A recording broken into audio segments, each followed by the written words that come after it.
Good morning students. कैसे हैं आप लोग?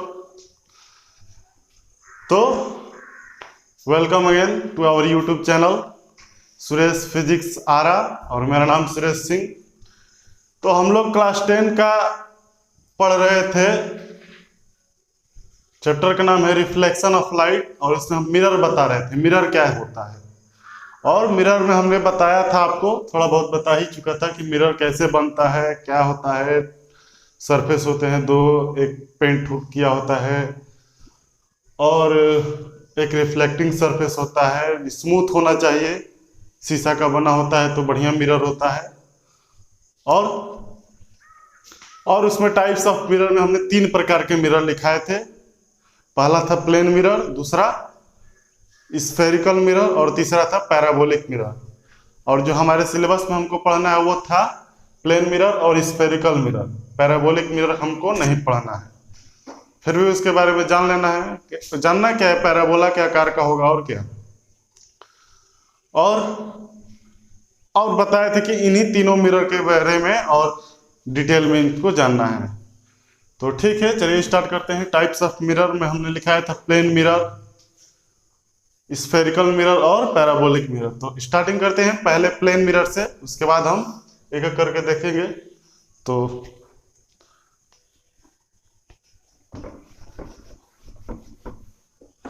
पहला हमारा था दोस्त प्लेन मिरर। क्या था?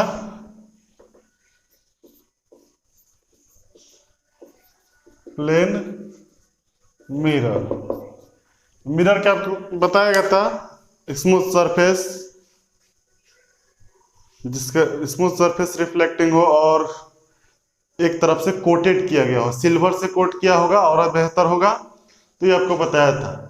तो जिस पर रिफ्लेक्शन होना है, क्या होना है? जिस पर रिफ्लेक्शन, रिफ्लेक्शन याद है ना? किसी भी सरफेस पे लाइट आती थी, टकरा कर वापस उसी मीडियम में चली जाए जिसमें से आई हो। मीडियम, जिस मीडियम से आई हो उसी मीडियम में चल जाए, ना कि इधर उधर जाए। तो इसको रिफ्लेक्शन बोलते थे।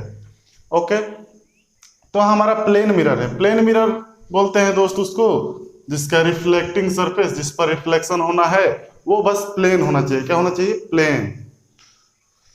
तो डिफिनेशन कुछ खास नहीं है, यही है, लिखिए। अ मिरर हुज या विच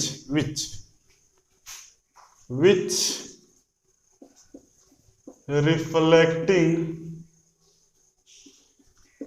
surface is plane। A mirror whose reflecting surface is plane, उसको दोस्त प्लेन मिरर बोलते हैं। तो प्लेन मिरर ऐसे आप सीधा स्ट्रेट लाइन खींचिए और एक तरफ से, किसी भी तरफ से आप इसको कोट कर दीजिए। इसको बोलते हैं कोटिंग करना है। क्या करना है? कोटिंग करना है। एक तरफ से पेंट किया गया है। और जब भी हम डायग्राम बनाएंगे इसी तरह से बनाएंगे, एक लाइन की तरह। आपको तो मिरर ऐसा होता है, एक एरिया होता है। क्या होता है? एरिया मिरर का। तो आप इस तरह से देखिएगा तो आपको एरिया नजर आएगा, लेकिन उसी मिरर को आपको इस तरह से दिखाएंगे तो आपको एक लाइन नजर आएगा। ठीक, तो इस तरह से करोगे, रिफ्लेक्शन आएगा, क्या होगा, इमेज कहाँ बनेगा। तो कॉपी पर पढ़ना मुश्किल हो जाएगा। दैनिक जीवन में तो ठीक है, सामने रखते हैं इमेज बनता है, लेकिन पीछे कहाँ बना, कैसे बना, इन सब चीजों को देखने के लिए हम मिरर को ऐसे ना रख के ऐसे रखेंगे। जो भी लाइट आएंगे उसका स्टडी करने का इस तरह से रखेंगे, और इस तरह से रखेंगे तो आपको एक लाइन दिखाई देगी। तो हमने ये जो लाइन खींचा हुआ है, ये नहीं कि एक लाइन, ये मिरर है, इस तरह से रखा गया है। ठीक ना, पूरा मिरर है। और कैसे भी आप रख सकते हैं, बस रिफ्लेक्टिंग सरफेस जो है, रिफ्लेक्टिंग, इसको रिफ्लेक्टिंग सरफेस बोलते हैं। ऊपर वाले को, ऊपर वाले को नहीं, मतलब जिधर पेंट नहीं किया गया हो, reflecting surface. Reflecting surface plane होना चाहिए, आप कैसे भी रख सकते हैं। ओके, तो इसको प्लेन मिरर बोलते हैं। नोट कीजिए, प्लेन मिरर। अगला हमारा था स्फेरिकल। और प्लेन मिरर के बारे में एक हम आपको इंटरेस्टिंग चीज बता दें। इसका radius radius of plane mirror is infinite, R equal to infinite. अब बोलिए रेडियस इसका कितना होता है, इनफाइनाइट। सबसे पहली बात कि सर ये प्लेन है, इसका रेडियस कहाँ से आ गया? रेडियस तो स्फेयर और सर्कल के लिए होता है, ये तो स्फेयर है नहीं, ये तो प्लेन है, इसमें रेडियस कहाँ से आया? तो दोस्त अभी बताते हैं कैसे होता है, आप नोट कर लीजिए। ओके,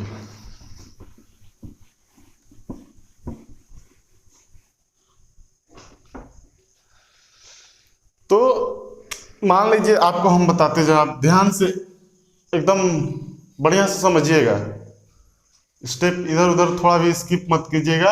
यहाँ पे 11th 12th हमेशा, मतलब जब तक आप पढ़िएगा, साइंस लेकर आप पढ़ते रहिएगा, ये आपके काम आने वाला चीज है।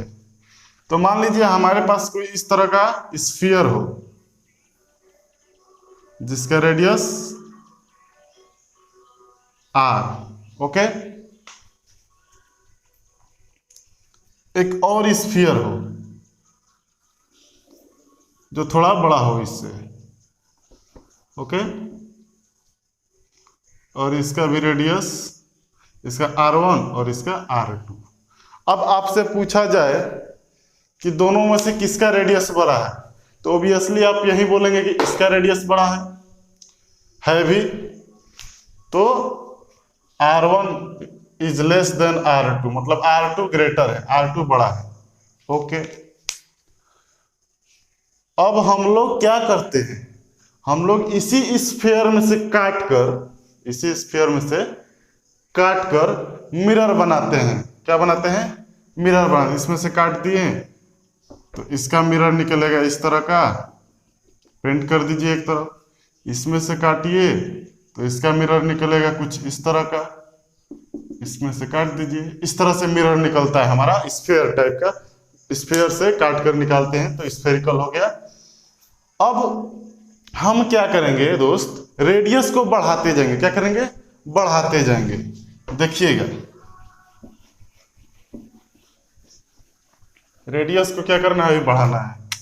तो पहले हमारा ये था, इसका रेडियस ये था, अब ये इसका रेडियस इतना, अब ये इसका रेडियस कुछ और होगा, उसके बाद ये ऐसा, मतलब इधर भी जाएगा, उसके बाद ऐसा, उसके बाद और बड़ा, उसके बाद और बड़ा गोला, उसके बाद और बड़ा, उसके बाद कुछ और बड़ा। धीरे धीरे लाइन सीधा नजर होने लगेगा, धीरे धीरे लाइन सीधा होता है। और कितना उतना बड़ा स्फीयर का हमें क्या लेना है, हमें तो एक मिरर अपने काम योग लेना है।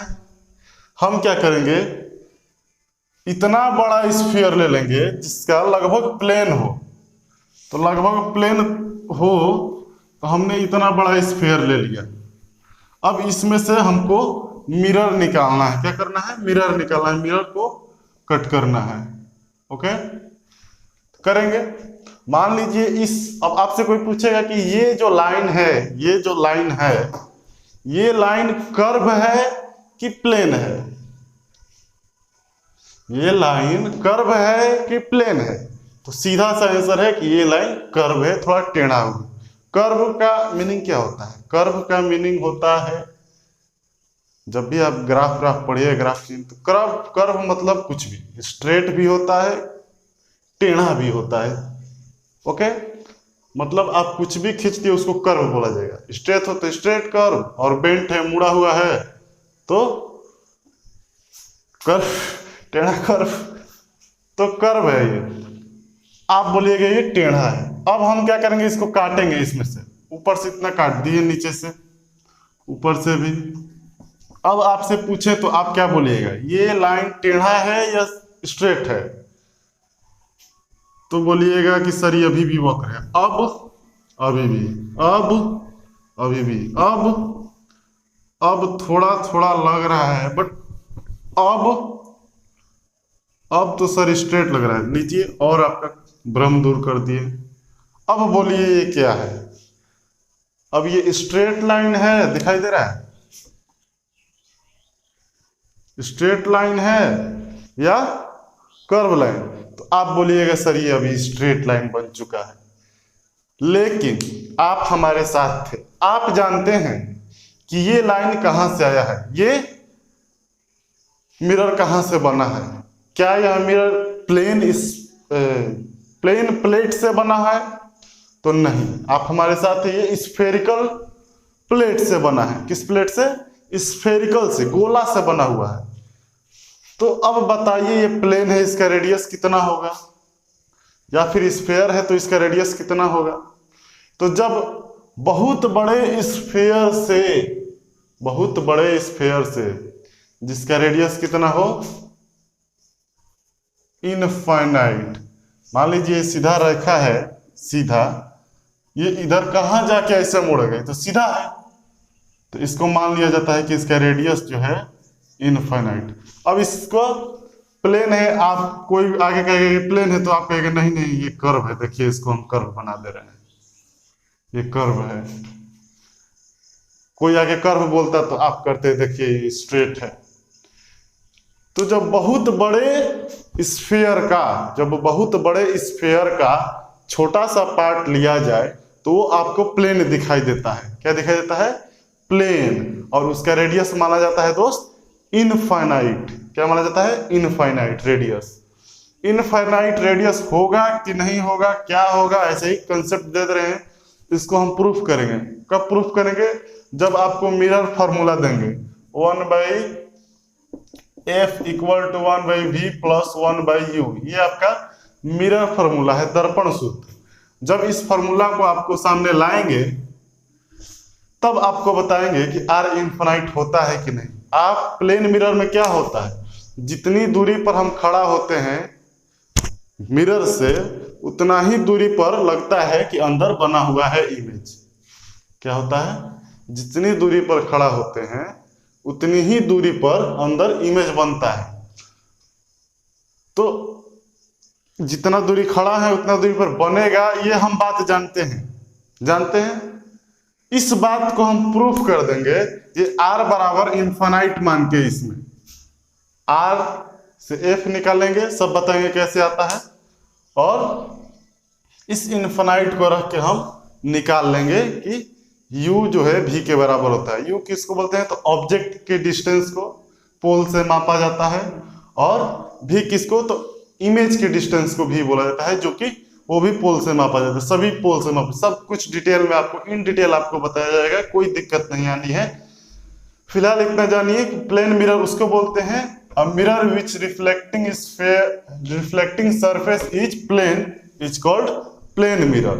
ओके, उसके बाद इसका रेडियस इनफाइनाइट होता है। ओके, नोट करना है तो कीजिए।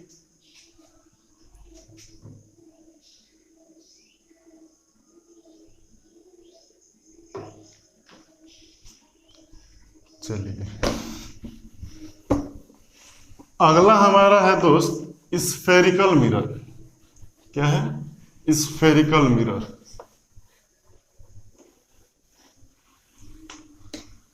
स्फेरिकल मिरर किसको बोलते हैं?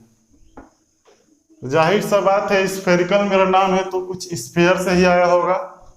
Okay, spherical mirror, spherical mirror, spherical mirror किसको बोलते हैं? तो स्फेरिकल मिरर हम बोलते हैं दोस्त जो स्फीयर से बना हो। क्या हो? स्फीयर से बना हो।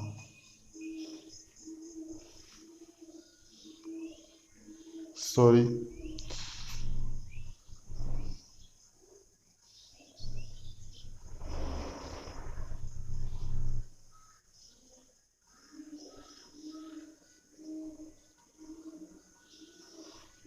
टाइम देखने के लिए, वीडियो लंबा लेक्चर ना हो जाए, लंबा लेक्चर हो जाता है। जो स्फीयर से बना हो, स्फीयर से बना हो तो हम, स्फीयर कैसा होता है? 3D ऑब्जेक्ट, इस तरह का कांच का बना गोल एकदम स्फीयर हो, उसमें से हम क्या करते हैं, काट लेते हैं। तो काट लेंगे तो हमारे पास इस तरह का डायग्राम बच जाएगा। ये क्या है दोस्त, तो ये स्फेरिकल पार्ट है, स्फेयर का पार्ट है। ये लाइन नहीं है, ये इस तरह से कटोरे टाइप का काटा गया है, तो उस प्रकार का है ये। अब हम क्या करेंगे कि इसमें एक तरफ से पीछे से पेंट कर दें, या फिर इसी को काट कर जो लाए हैं उसको अंदर से पेंट कर दें। बाहर से पेंट कर दीजिए या अंदर से कीजिए। बाहर से कीजिएगा पेंट तो इसका रिफ्लेक्टिंग सरफेस अंदर वाला हो जाएगा, और यदि अंदर से पेंट करते हैं तो इसका रिफ्लेक्टिंग सरफेस बाहर वाला हो जाएगा। तो स्फेरिकल मिरर दो प्रकार के हो जाएंगे इस प्रकार। स्फीयर से बना हुआ है स्फेरिकल मिरर, और यदि बाहर से पेंट किए तो ये अंदर की ओर रिफ्लेक्टिंग सरफेस हो गया, और अंदर से पेंट कर दिए, कोट किए सिल्वर से, तो बाहर की ओर रिफ्लेक्टिंग सरफेस हो गया। तो इस प्रकार स्फीयर से हम दो प्रकार के मिरर बना सकते हैं। कितने प्रकार के दोस्त, दो प्रकार के। और ये कॉनकेव और ये कन्वेक्स। तो स्फेरिकल मिरर किसको बोलते हैं, पहले लिख लीजिए। A mirror which reflecting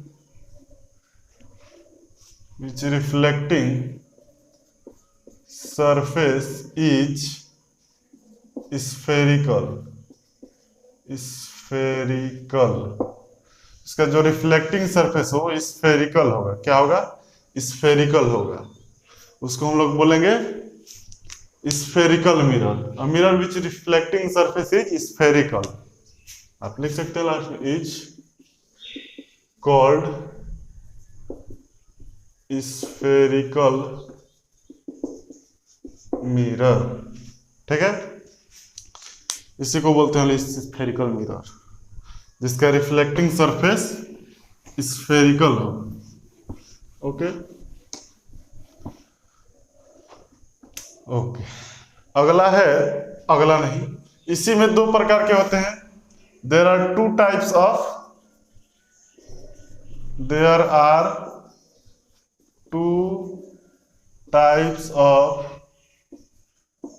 spherical mirror. पहला हो जाएगा कॉनकेव मिरर, MIRROR। दूसरा हो जाएगा दोस्त कॉन्वेक्स मिरर।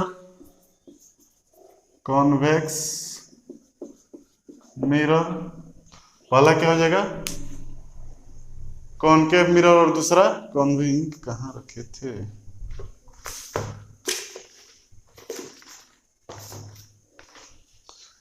तो पहला हो जाएगा कॉनकेव मिरर और दूसरा कॉन्वेक्स मिरर। नोट कीजिए इसको।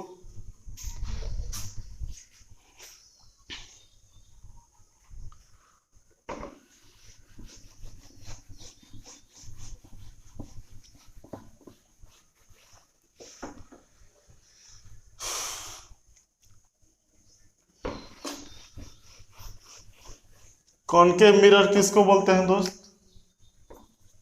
Concave mirror an spherical mirror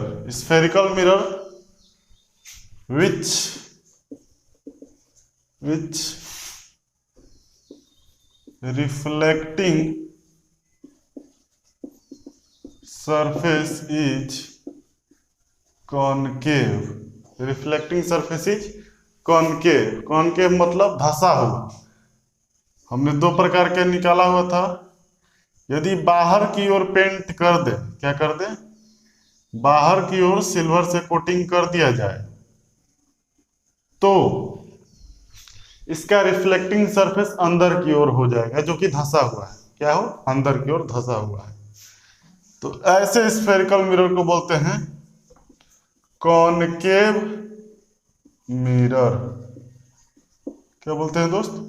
concave mirror. दूसरा कॉन्वेक्स मिरर। कॉन्वेक्स मिरर किसको बोलेंगे? An spherical mirror which reflecting surface is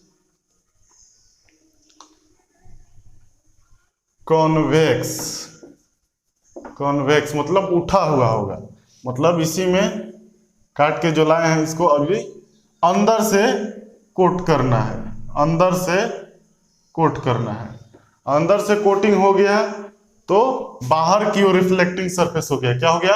बाहर की ओर रिफ्लेक्टिंग सरफेस हो गया।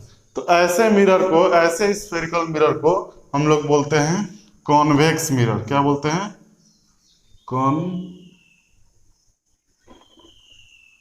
Convex mirror. ओके, नोट कीजिए इसको।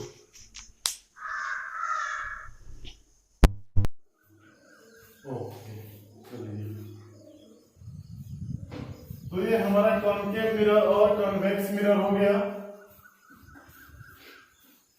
अब कुछ इंपॉर्टेंट टर्म्स हैं कॉनकेव और कॉन्वेक्स से रिलेटेड, या यूं कह लीजिए स्फेरिकल मिरर से रिलेटेड कुछ इंपॉर्टेंट टर्म्स हैं जिनके बारे में जानना है। तो इंपॉर्टेंट टर्म्स, उसके बाद हम क्या करेंगे? इमेज फॉर्मेशन करेंगे। प्लेन मिरर से ऑब्जेक्ट को रख के कहाँ इमेज बनेगा, कैसा बनेगा, रियल बनेगा, वर्चुअल बनेगा, यानी काल्पनिक बनेगा या रियल बनेगा, वास्तविक, ये सब देखना है। उसका स्फेरिकल मिरर को रख के आप इमेज बनाइएगा, उसको देखना है। तो इंपॉर्टेंट टर्म्स है, रेडियस क्या होता है, कर्वेचर क्या होता है, आपने सुना होगा जब भी आप अपने स्कूल में पढ़ रहे होंगे ऑनलाइन या फिर बुक पढ़ रहे होंगे सेल्फ स्टडीज, तो उसमें कर्वेचर आता होगा, अपर्चर आता है। अपर्चर क्या चीज होता है, पोल क्या है, प्रिंसिपल एक्सिस क्या है, इन सब चीजों को जानना है। तो इन सब चीजों के जानने के बाद हम क्या करेंगे? Image formation. इससे पहले इसमें हम प्रवेश करें, हम ये पैराबोलिक मिरर जो दिखाए थे उसको थोड़ा बताते रहे। उसके बारे में इन डिटेल आपको नहीं जानना है, लेकिन नाम आ गया तो जान लीजिए। पैराबोलिक सरफेस किसको बोलते हैं? तीसरा था पैराबोलिक मिरर, बना पैराबोलिक मिरर। पैराबोलिक मिरर, तो पैराबोलिक मिरर उसको बोलते हैं जिसका रिफ्लेक्टिंग सरफेस पैराबोला का हो, जिसका रिफ्लेक्टिंग सरफेस पैराबोलिक हो। पैराबोलिक मतलब अंडे आकार का। ये जो स्फीयर गोल गोल गोल था, अब ये थोड़ा इस प्रकार का होगा, अंडे आकार का। इसमें से मिरर बनाएंगे तो पैराबोलिक बनेगा, काट के लाए। अब इसमें भी दो पार्ट अंदर से पेंट कर दिए तो कॉन्वेक्स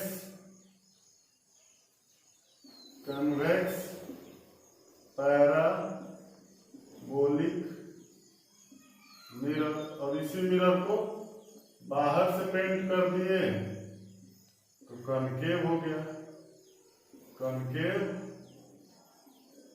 पैराबोलिक मिरर। और कुछ खास नहीं है। अब पूरा पैराबोला होता है, इसमें इलिप्टिकल होता है, एक यहाँ पे फोकस माना जाता है, एक यहाँ पर फोकस माना जाता है। क्या होता है इन डिटेल आपको 11th के मैथ में मिल जाएगा। और यदि आप ग्रेविटेशन चैप्टर 9th क्लास में पढ़े होंगे तो उसमें बताया गया होगा हमारे अर्थ के जो ये क्या है पथ है, इलेक्ट्रिकल पथ है, उसके बारे में आपको समझाया गया होगा। या फिर नहीं जानते, कोई दिक्कत नहीं, हमारे रास्ते में ये रोड़ा बनने वाला नहीं है। इसको आप 11th में इन डिटेल पढ़िएगा मैथ में। और जब 11th के ग्रेविटेशन चैप्टर पढ़ाया जाएगा आपको फिजिक्स में, उसमें भी आपको बताया जाएगा इसके बारे में पूरा पूरा बढ़िया से। तो कॉन्वेक्स मिरर है, पैराबोलिक मिरर कॉन्वेक्स और कॉन्केव दोनों प्रकार के होते हैं। नोट कीजिए, नोट करना है तो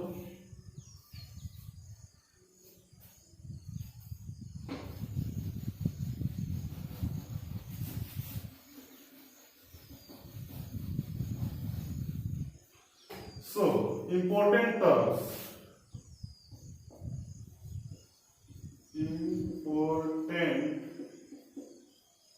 terms related to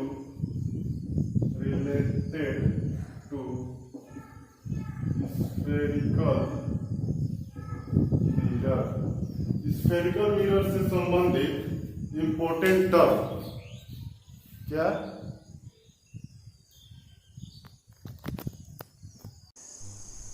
spherical mirror से संबंधित important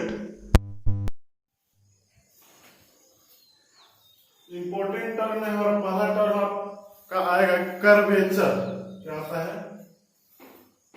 curvature,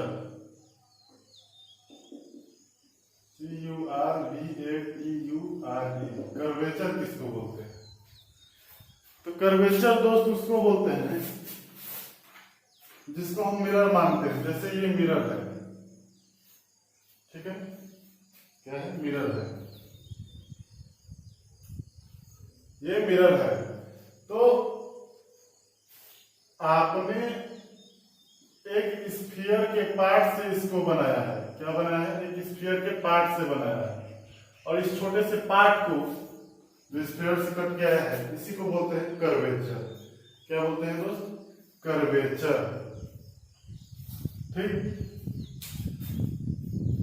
it is a part of spherical mirror या it is a part of sphere by which, या जिससे बना है उसी को कर्वेचर बोलते हैं। It is a part of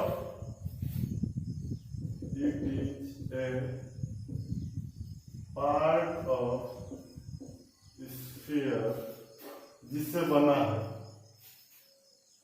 bye which a mirror is formed या प्रोड्यूस्ड। जिससे मिरर बना है उस छोटे से पार्ट को कर्वेचर बोलते हैं। क्या बोलते हैं? कर्वेचर। अगला टर्म है centre of curvature. Centre of curvature, curvature, centre of curvature. Centre of curvature क्या है? तो ये जो हमारा मिरर बनाए हैं ये किसी गोले का पार्ट है, किसी स्फीयर का पार्ट है, और उस स्फीयर का एक सेंटर होगा। क्या होगा? सेंटर होगा। उस गोले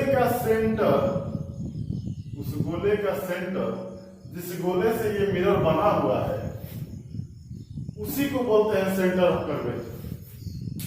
मतलब जिस गोला से ये मिरर बना हुआ है, जिस स्फीयर से ये मिरर बना हुआ है, उस स्फीयर का एक सेंटर होगा, उसी सेंटर को बोलते हैं दोस्त सेंटर ऑफ कर्वेचर। यानी जो सेंटर इस स्फीयर का होगा वही सेंटर इस मिरर का होगा, क्योंकि इसी स्फीयर से बना हुआ है। तो जो सेंटर स्फीयर का होगा वही सेंटर इसका होगा, और इसको हम लोग बोलते हैं कर्वेचर। तो सेंटर ऑफ कर्वेचर क्या है दोस्त? वही सेंटर जो स्फीयर का है उसी सेंटर को हम लोग सेंटर ऑफ कर्वेचर बोलेंगे, मिरर का सेंटर बोलेंगे। ओके, इसको लिखा जाए।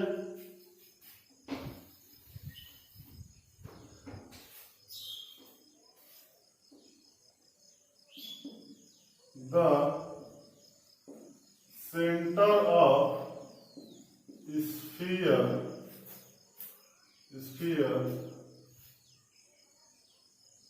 of which, by which the center of a sphere of which an spherical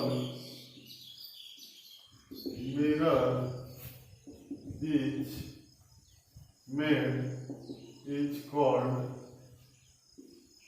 center of curvature. Center of curvature. तो सेंटर ऑफ स्फीयर, स्फीयर के सेंटर को, किसको? स्फीयर के सेंटर को, जिससे स्फेरिकल मिरर बना है, जिससे स्फेरिकल मिरर बना है, उस स्फीयर के सेंटर को सेंटर ऑफ कर्वेचर बोला जाता है। क्या बोला जाता है? Centre of curvature. अब हमको पता है ये सेंटर से यहां तक की डिस्टेंस को आर, रेडियस बोला जाता है। क्या बोला जाता है? रेडियस। तो इसी रेडियस को रेडियस ऑफ कर्वेचर भी बोला जाएगा। क्या बोला जाएगा? Radius of curvature. Radius of curvature या रेडियस ऑफ कर्वेचर को हम यह भी बोल सकते हैं the distance between centre of curvature and pole. तो पोल क्या हो गया दोस्त? पहले पोल लिख लिया जाए, उसके बाद रेडियस। वैसे रेडियस में कुछ खास बात नहीं, स्फीयर का जो रेडियस है उसी को रेडियस ऑफ कर्वेचर बोला जाता है। तो तीसरा टर्म हमारा हो जाएगा पोल। पोल, ध्रुव बोलते हैं। पोल किसको बोलेंगे? It is the mid point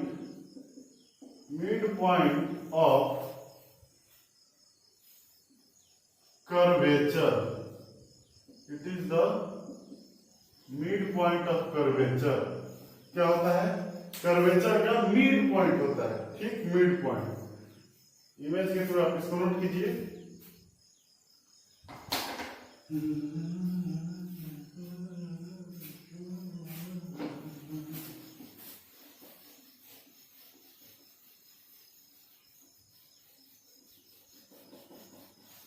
mid point क्या होता है? ये हमारा कर्वेचर हो गया। इसका जो मिड पॉइंट होता है, ठीक बीच वाला, उसको बोलते हैं पोल, और लिखते हैं पी से, पोल। अब कोई आके मिरर को इस तरह से बढ़ा दे तो इसका पोल चेंज हो जाएगा, क्योंकि अब ये मिड पॉइंट नहीं रहा। या तो इधर से भी बढ़ाना पड़ेगा या फिर इसको उठ के इधर कहीं आना पड़ेगा, तब वो पोल कहलाएगा। तो जो मिरर का मिड पॉइंट है उसी को पोल बोलते हैं, ठीक ना? जो मिरर का मिड पॉइंट है उसी को पोल बोला जाता है। ओके, अगला term radius of curvature. Fourth number, radius of curvature. क्या है? Radius of curvature. ये क्या होता है? तो सिंपल सा बात है, the distance between pole and centre of curvature. Centre of curvature, the distance between pole and centre of curvature. तो पोल और सेंटर ऑफ कर्वेचर कहां होगा? यहां होगा। इन दोनों के बीच के डिस्टेंस को रेडियस ऑफ कर्वेचर आर बोला जाता है। क्या बोला जाता है? Radius of curvature R. चलिए, तो रेडियस हो गया, रेडियस ऑफ कर्वेचर हो गया। अब हमारा अगला टर्म आने वाला है प्रिंसिपल एक्सिस। क्या है? Principal axis. तो प्रिंसिपल एक्सिस क्या होता है? तो प्रिंसिपल एक्सिस होता है दोस्त एक इमेजिनरी एक्सिस है। क्या है? एक इमेजिनरी एक्सिस। इमेजिनरी एक्सिस किसको बोलते हैं? तो जो होता नहीं है उसको इमेजिनरी बोलते हैं। जो कल्पना में होता है, इमेजिन करना है, होता कुछ नहीं। एक मिरर है, आप सामने खड़े हैं, अपना फोटो वोटो देखिए, उसमें इमेज बनाइए, जो कुछ भी करना है कीजिए। आपको कहीं एक्सिस नजर आता है? उसमें नहीं आता है। आपको कुछ उसमें लाइन वगैरह दिखाई देता है? नहीं देता है। तो नहीं देता है मतलब क्या, आप बोल रहे हैं वो प्रिंसिपल एक्सिस, मतलब वो एक इमेजिनरी है, इमेजिन किया जाता है। वो कहां से हो जाता है, एक्सिस कहां से पास होता है या फिर कहां स्थित होता है। तो इसका जवाब है कि principal axis centre of curvature और पोल दोनों से होकर जाता है। क्या होता है? सेंटर ऑफ कर्वेचर और पोल दोनों से होकर जाता है, यानी दोनों को ज्वाइन करता है। उसको हम लोग बोलते हैं प्रिंसिपल एक्सिस। क्या बोलते हैं? Principal axis.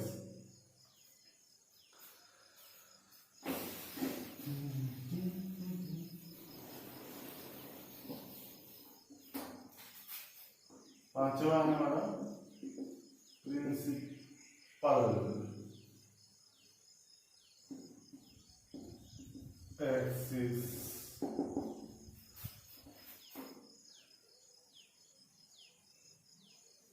It is an imaginary line joining center of curvature and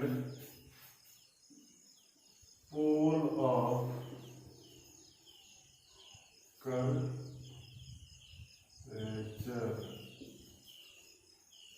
क्या है? इमेजिनरी लाइन है जो कर्वेचर का सेंटर तथा पोल दोनों को ज्वाइन कराता है।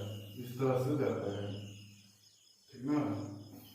जो पोल और सेंटर से होकर पास करता हो इमेजिनरी लाइन, उसी को बोलते हैं प्रिंसिपल एक्सिस। मुख्य अक्ष या प्रधान अक्ष हिंदी में बोलते हैं इसको, जो सी वक्रता केंद्र और ध्रुव से होकर गुजरता है। ओके दोस्त, तो प्रिंसिपल एक्सिस हो गया, ठीक है। और कोई टर्म अगला? कर्वेचर हो गया, रेडियस ऑफ कर्वेचर हो गया। दूसरा हो गया, ठीक है।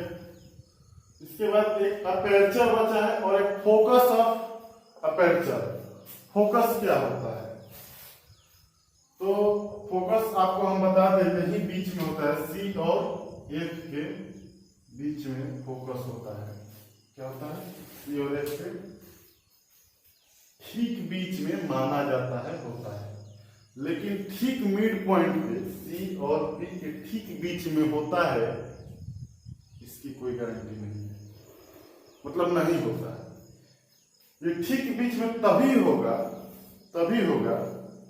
जब ही, मतलब जब आप ये अपर्चर लिए हुए हैं, ये जो मिरर लिए हुए हैं, ये मिरर का जो साइज है वो बहुत छोटा हो। क्या हो? बहुत छोटा हो। क्या हो? बहुत छोटा हो। बहुत छोटा होने से क्या होता है? बहुत छोटा होने से क्या होता है, जब आपको बताएंगे F=R/2, आपको रिलेशन प्रूफ कराया जाएगा, उस समय बताएंगे बहुत छोटा होने से क्या फायदा होता है। क्या होता है? अभी इस वजह से आप ये एक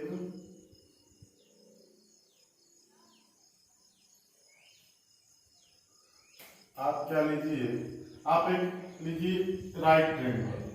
क्या? Right triangle. ये थीटा है। थोड़ा बहुत ट्रिग्नोमेट्री अपने जाना होगा तो अच्छी बात है। थीटा है और ए बी सी। तो सिंपल बात है, थीटा के सामने वाला परपेंडिकुलर होता है, याद रखना। यानी कि थीटा यहाँ परपेंडिकुलर है, यहाँ थीटा दे दे तो फिर यही परपेंडिकुलर बदल देता है। बच्चे अक्सर गलती करते हैं, तो ठीक है, उन सब चीजों को याद रखना। थीटा के सामने वाला परपेंडिकुलर होता है, यहाँ 90 डिग्री होता है, तो थीटा के सामने वाला परपेंडिकुलर और 90 बनाने वाला एक ये था और एक ये था। तो ये तो परपेंडिकुलर हो गया, तो जो दूसरा बचा वो बेस हो गया, आधार हो गया। और 90 डिग्री के सामने वाला जो सबसे लॉन्गेस्ट है उसको बोलते हैं हाइपोटेनस। ठीक। अब आपसे कोई पूछे कि AB जो है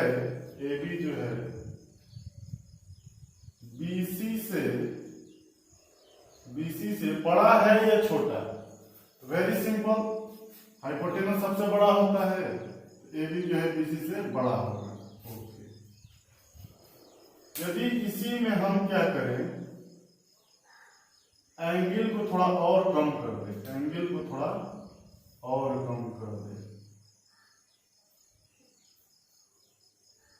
ठीक। अब आपसे पूछा जाए कि AB जो है BC से बड़ा है या छोटा? अभी भी आपका आंसर होगा कि AB जो है BC से बड़ा है। ओके। और एंगल को छोड़ किया जाए,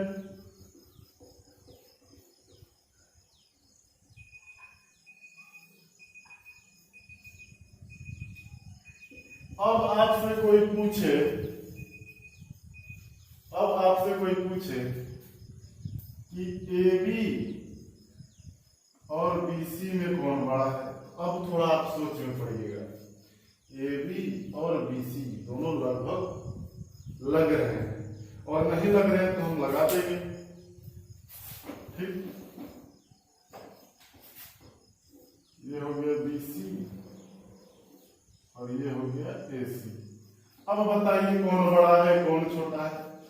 अब जो है AB और BC, बड़ा अभी भी AC है।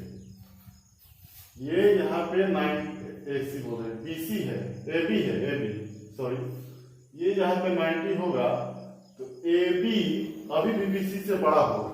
लेकिन अब आप देख के नहीं बता सकते कि कौन बड़ा है। क्यों? कारण, क्योंकि ये जो परपेंडिकुलर है बहुत छोटा हो चुका है। क्या हो चुका है? बहुत छोटा। और बहुत छोटा हो गया हो तो उसको आप क्या कर सकते हैं? आप स्ट्रेट लाइन भी मान सकते हैं, अभी मैंने बताया था, और उसको आप कर्व लाइन भी मान सकते हैं। जब बहुत छोटा हो जाए ये, तो आप उसको स्ट्रेट लाइन भी मान सकते हैं और कर्व लाइन भी मान सकते हैं। ओके। यदि आप स्ट्रेट लाइन मानते हैं तब तो AB बड़ा होगा BC से, फिर भी देखने से इग्नोरेबल है, इग्नोर कर सकते हैं। लेकिन यदि किसी को कोई बोलेगा नहीं ये कर्व लाइन है, टेढ़ा वाला है, तो जैसे ही टेढ़ा वाला मानिएगा तो पॉइंट B से BC क्या हो गया? रेडियस हो गया, और पॉइंट B से BA क्या हो गया? ये भी रेडियस हो गया, और दोनों के दोनों बराबर हैं। रेडियस क्या होता है? किसी एक सर्कल का रेडियस कहीं भी ले जाइए वो बराबर होता है। तो एक यहां से ऐसे आया BC और यहां से ये BA। यदि ये कर्व छोटा है, स्ट्रेट है तो क्या छोटा है तो कर्व भी हो सकता है और स्ट्रेट भी, और जैसे ही कर्व माना आपने तो रेडियस बन गया। तो इस प्रकार से BC इक्वल तो नहीं बोल सकते हैं, क्योंकि हम सच्चाई जानते हैं कि ये स्ट्रेट है, इसलिए लगभग लिखेंगे। ठीक ना? BC जो है लगभग AB के बराबर है। क्या है? AB जो है लगभग BC के बराबर है। तो जब इस स्थिति में अपर्चर हम क्या बता रहे थे, फोकस बीच में क्यों होता है? तो जब ऐसा स्थिति हम मानेंगे तब फोकस बीच में आएगा। क्या होगा? तब फोकस बीच में आएगा। कब? जब स्थिति ऐसा हो। ऐसा यानी थीटा जो है बीच का एंगल वो लगभग 0 डिग्री के बराबर आ जाए। क्या जाए?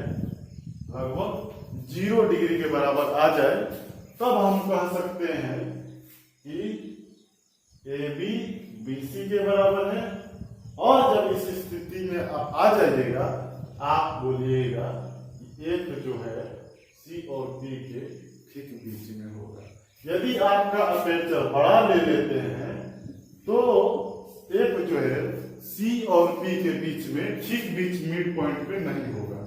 लेकिन हमारे सिलेबस में क्या है दोस्त, हमारे सिलेबस में एपर्चर को बहुत छोटा मानना है और ये जितना भी रे हम डायग्राम बनाएंगे, जहां ऑब्जेक्ट रख के रे गया, रे आया, उधर से टकरा कर आया, ये गया, वो गया, फोटो बना, जो भी बनेगा वो क्या होगा, सभी के सभी रे पैरा एक्सियल में होंगे। क्या होंगे, पैरा एक्सियल, एक ही में होता है, पैरा एक्सियल रे। पैरा एक्सियल मतलब एक्सिस के पैरेलल माना जाएगा। क्या माना जाएगा, पैरेलल। एकदम एंगल बहुत छोटा है और जब पैरेलल होंगे तभी तो ये दोनों बराबर होंगे, तो इनको पैरा एक्सियल माना जाएगा। और इसी केस को पैरा एक्सियल मानकर ही हम पूरा इस चैप्टर को पढ़ेंगे और इसके नेक्स्ट चैप्टर को भी पढ़ेंगे पैरा एक्सियल मान के। तो और ये बीच में कैसे आता है, इसका प्रूफ होगा जब हम आपको रिलेशन बनाएंगे। F equal to R by 2 आएगा, F equal to R by 2, यानी F जो है इस R का आधा है, ठीक ना। देखिए पूरा बोर्ड खराब हो गया, जो इसमें से आपका था लिख लीजिए। प्रिंसिपल एक्सिस लिखा रहता है ना, it is an imaginary line joining centre of, it is an imaginary line joining centre of curvature and pole of curvature. क्या है, सेंटर ऑफ कर्वेचर, कर्वेचर के सेंटर को और पोल को ज्वाइन करता है, उसी को बोलते हैं प्रिंसिपल एक्सिस। ओके, नोट कीजिए इसको। चलिए ठीक है, तो आगे पढ़िए, बुक पढ़िए खुद से। Self study is the better study. और बाकी डाउट्स के लिए हम हैं ही। अगर आपको कोई दिक्कत हो तो आप कमेंट में लिख सकते हैं अपनी परेशानी को, कुछ भी, कोई भी डाउट हो फिजिक्स से रिलेटेड, किसी भी चैप्टर से। यदि आप आगे चले गए होंगे तो उस चैप्टर का भी आप पूछ सकते हैं। तो पढ़िए, ऑल द बेस्ट।